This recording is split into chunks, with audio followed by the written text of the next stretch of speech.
I'm Damon Fairless. What people don't know about the concept of shelters is that it doesn't really exist in Gaza. I mean, people barely have homes. So shelters, that's not an option.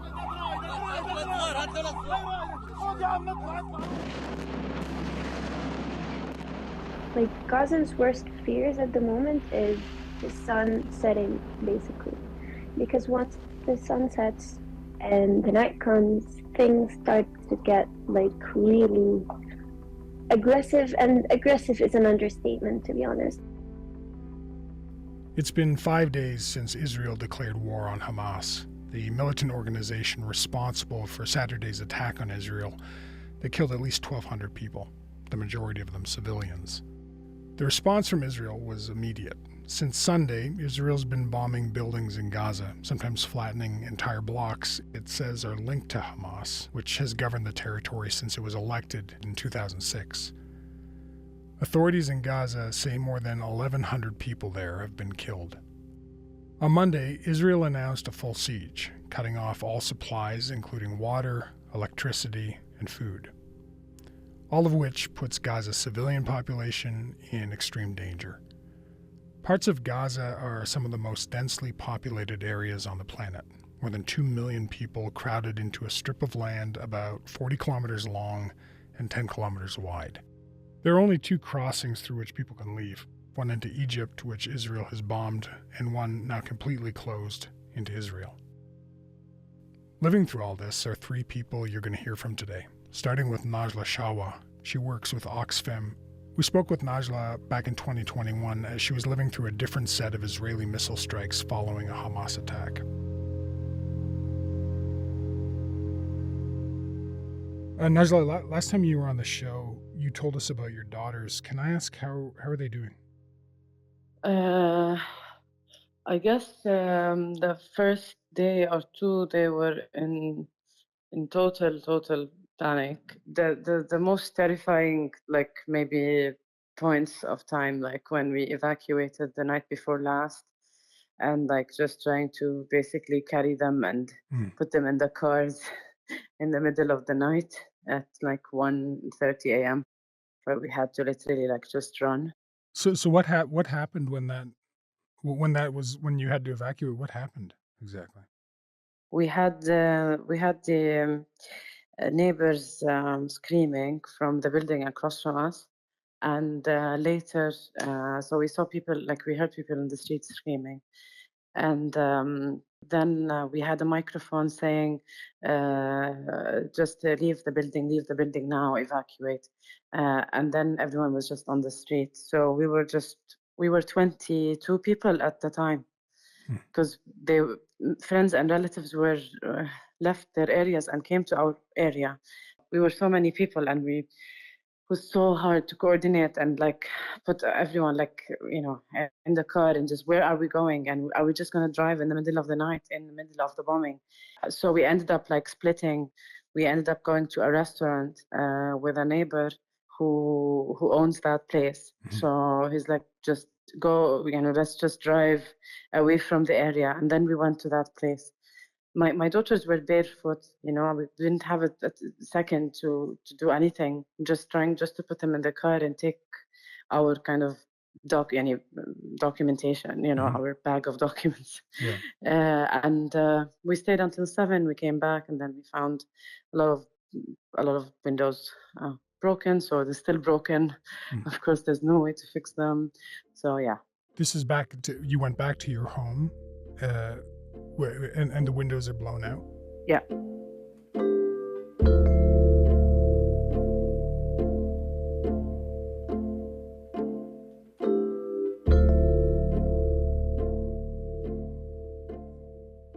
You're providing shelter for people whose homes have been destroyed. I just want to know what their lives are like. What are you doing to survive together? We are cooking like now that's the 3rd day, I think, we're together. Yes. And so we have like we're cooking together. We're just whatever we have in the we managed to replenish today some good items, so I'm kind of relieved. Okay. Like some canned food. We have enough bread for at least hopefully 2-3 days. We have managed to get the water, although we were calling everyone, all the water vendors, and they were not answering. So we just found one by coincidence in the street. So managed to refill a tank. So this has been like a lot of work to try and manage things in the household, making sure that kids are okay. We were fed. It was a good day. Yeah, very good is not a right word, but it was manageable. Yeah. What's the state of electricity? I understand one of the big generators went down recently. Yeah. Are you charging devices? What's the state of that? Yeah, we have solar, and so I'm just praying that they won't get broken. We have solar panels because since 15 years Gaza doesn't have proper electricity. So anyway, we depend on it as an alternative source. So now we just need to rationalize because we can't consume a lot of battery electricity Yeah. at night. We can do lighting and internet. We don't turn on even TVs because it's too risky. And we have the refrigerator during the sunlight, so Okay. it's not too bad. I'm curious where you're expecting or hoping to get food from as the stuff that you have runs out. I don't know. It's too much to think. I'm glad I have what I have now. We don't know if we're gonna be in the same place tomorrow or an hour or where. Hmm. Honestly, there's so many events that are happening. A moment of just kind of lying down is an achievement. Yeah. I want to if you're okay with it, I want to return to your daughters. So how old are they? And I'm thinking my own daughter here, but I'm just wondering how they're coping. I hope your daughter would not ever experience anything like that. They are coping. The first maybe day or two was very hard since we had our friends or the refugees, I would call Mhm. them, in the house. It's been good because they are playing with them. They are making new friends. There are other kids there. Yeah, they have kids and with different ages, so it's a blessing. Really, it's a blessing. And because one of them had a daughter and he had a son who we all knew from before, and we know the mother, but the rest we don't know and we haven't met before. So, but they're just relatives of, those who we know. So they're different ages and they are playing together and everything. Now in the middle of the night, for example, when they are asleep and there is bombing, I feel they have been better than before. Mhm. So because there's so many airstrikes that they've experienced, I think they have seen that okay, it's not our house. It's Yeah. it's massive, it's scary, but we're fine. I don't want to say we are better because I tell you, for 1 hour I'm very good, another hour I'm a total mess, and so we're just holding up together. um, and the same with the kids. We're just reading stories at night, playing some music on the on the mobile phone, Mhm. trying to do everything possible. And we do shifts in when we sleep. Mm. Not all of us sleep together any at the same time. Me and another mother, for example. Now we're establishing some routine. Okay. So yeah, yeah, they're terrified. What can I tell you? I mean, what are you telling your children about what's happening? What's their understanding of what's happening right We try not to explain when we don't need to explain. now? Mhm. We are explaining, however, because they are asking and they're not stupid and they need to understand. So who's hitting that? No, this is Israel. What is this sound? Okay, this is Palestinian rockets to Israel.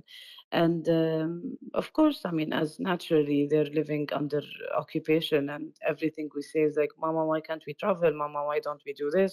Mama, why is this? It's because of Israel. So Mhm. Yeah. there's like, they totally know more than they should.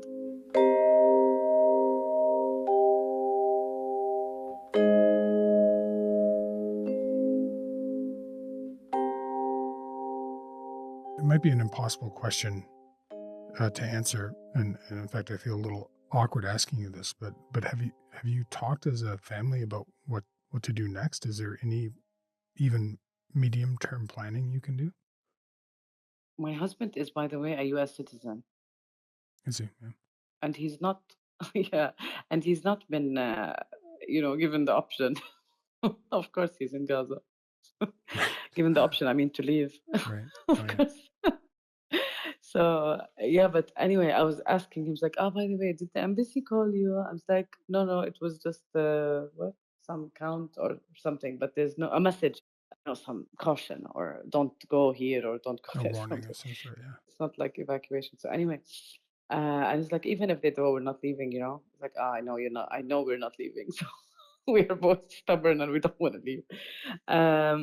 I don't know. For sometimes and for some moments I ask him, and it's like, I think we are. I hope we don't regret what we are. So your plan is to stay. To stay. I mean, now for sure. I mean, I'm not going to run to be a refugee in Egypt. I think it's no, it's humiliating, and I want to stay home. Mm-hmm. I'm saying what I'm saying, but I might, of course, under like severe pressure, I might be running around, and No, seeking shelter I'm somewhere. not gonna remind you of this if you change your mind. No,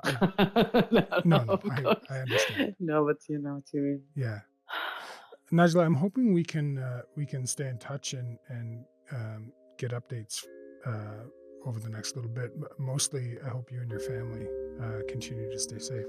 Thank you.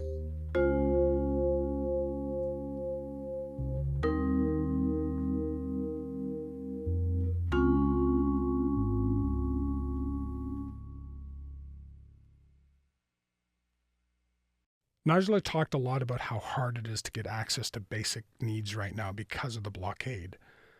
On Tuesday, humanitarian organizations called for international aid for the region, and some are asking for corridors to allow for food, fuel, water, and medical supplies to go in. Hospitals are overwhelmed with the wounded right now.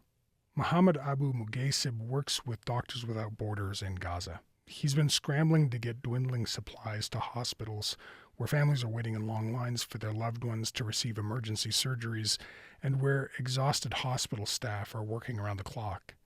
He worries that with power running low, things will only get worse. Already the power plant stopped, so now all the hospitals are running on the generators, and generators need fuel, and fuel is not entering. So the stock that the hospitals have for fuel is enough for a few days.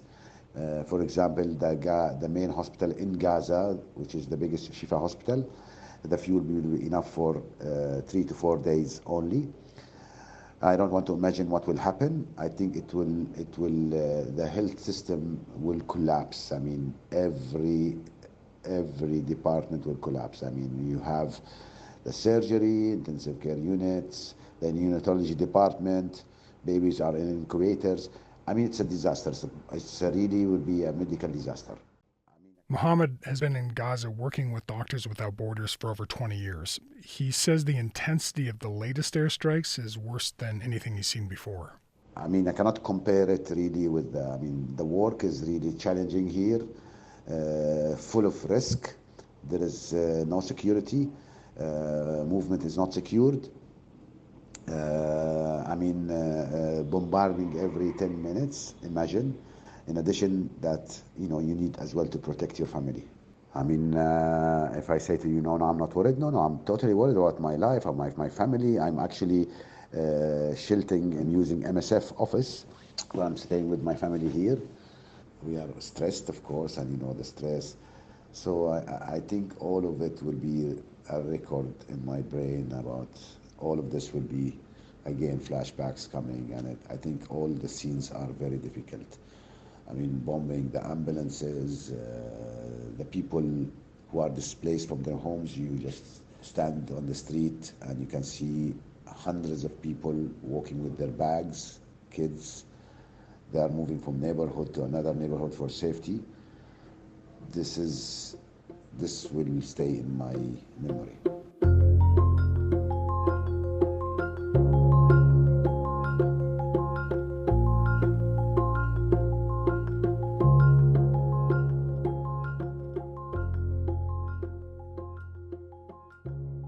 We also heard from someone else who had to leave their home because of the bombings. Mohamer Abu Sada is a political science professor at Al-Azhar University in Gaza. He spoke with us on Tuesday, soon after the area around him was bombed. Bombing was so massive, so intensive that shook even the building where I live, which is, as I mentioned to you, not very far away from the area that was bombed. And unfortunately, I had to evacuate my apartment today. We were instructed by the Israelis also that the area where I live will probably be targeted tonight. So my family and myself had to evacuate. Mohamer is staying at his brother's place. His family's had to split up. They're sheltering in 2 different homes. People very much are trapped. People are trapped between a very thin area between east of Gaza and west of Gaza. And even Israel also bombed the only crossing between Gaza and Egypt, which even making things impossible for the Palestinian civilians who wants to leave. You said earlier that you were given warning that the area that you live in, where your flat is, was going to be bombed. How is the Israeli government giving these warnings to people in Gaza? Well, that is a very good question. The spokesperson for the Israeli army has a Facebook page, and usually the Israelis post on Facebook and other social media where they are going to bomb. So the area that was bombed yesterday, that the Israelis put a map of the Gaza city, and they designated the area that will be bombed with a red line. Okay, they're doing the same thing to another neighborhood here in Gaza. So this is one of the ways that Israel communicate what it's going to do with the civilian population. Another way is by calling people. Sometimes they do call people on their mobiles and tell them to evacuate, and tell their neighbors within the same neighborhood also to evacuate. And do you have a sense? I mean, as I'm talking to you, I'm aware we're talking on WhatsApp. It's dependent on networks. Do you have any sense of how long this is, communication to the outside world, so to speak, is going to last for you? To be honest with you, I don't know, because one thing I know that Israel bombed yesterday the headquarters of the Palestine or the Gaza telecommunication company, which is called Paltel. Their headquarters and their offices in Gaza City were bombed. I don't know if the Israelis are going to go after the mobile stations here in the Gaza Strip, which would disconnect people from each other. I know a private internet company is out of service from day one because of the bombing. So that depends on the intensity and the bombing that the Israelis are going to carry on with. And I think we are expecting that the worst hasn't come yet. And how much time are people getting in terms of these warnings? Are you given a window of when these will occur, when the attacks will occur? It depends. If a building is designated for bombing, they usually give no more than 10-15 minutes to evacuate. But if they are talking about bombing of a whole neighborhood like they did yesterday, they usually give a few hours for people to evacuate and move. But if they want to kill someone, or if there is a wanted person that they want to kill or bomb, they usually do not call in advance, or they do not even send any piece of information in advance, because if one person is wanted, they very much bomb the area without prior warning. So that kind of leads me to my next question, which is that these attacks on Gaza are justified by Israel as attempts to take out places where Hamas militants are thought to be operating out of. Given how densely populated the area is it possible even to precisely target Hamas without harming civilians? Is that even a possibility? Well, what I'm going to tell you with regard to this question is what was said by the Israeli spokesperson. The spokesperson for the Israeli army said that the Israeli army bombed the area called Rimal area in Gaza City, one of the most richest areas in Gaza City. And he said because this is going to put more pressure on Hamas, as if those areas are Hamas people. Israel is very much imposing collective punishment on the Palestinian middle class, on the Palestinian semi-rich people, the business community, in a way to put more pressure on Hamas. And so do you think that that's a tactical decision then? That's a war crime. That is a war crime. Or whether that is tactical or not, I don't know. But that is definitely a war crime, killing and targeting civilian people, civilian infrastructure, and a whole civilian neighborhood. I know that in the age of social media, images of the destruction that was inflicted on Gaza yesterday is seen all over the world. But unfortunately, the world is not paying enough attention to what is happening to the Palestinians. And that what makes the Palestinians desperate and angry about the whole thing.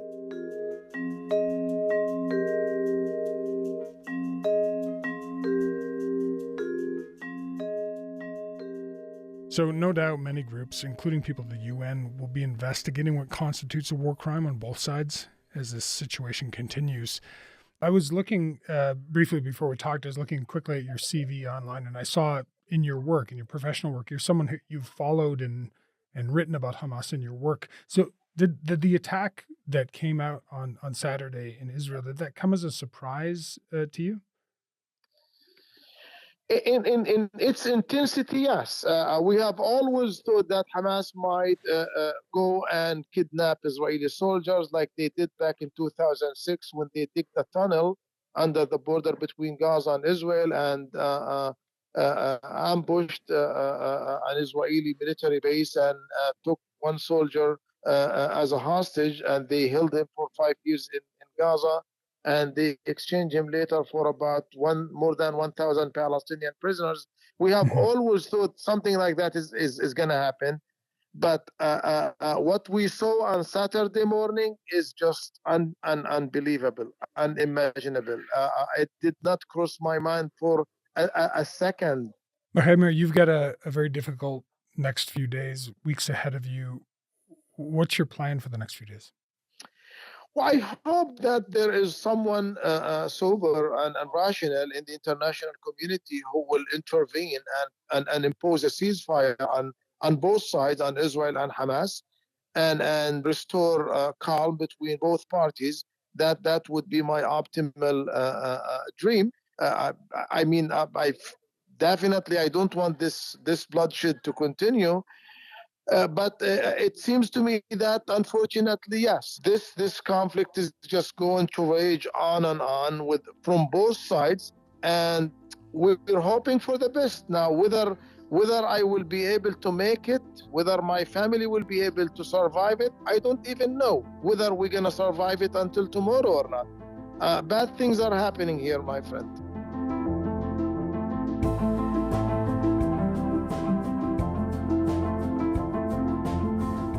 That's all for today. I'm Damon Fairless. Thanks for listening to Front Burner. We'll talk to you tomorrow.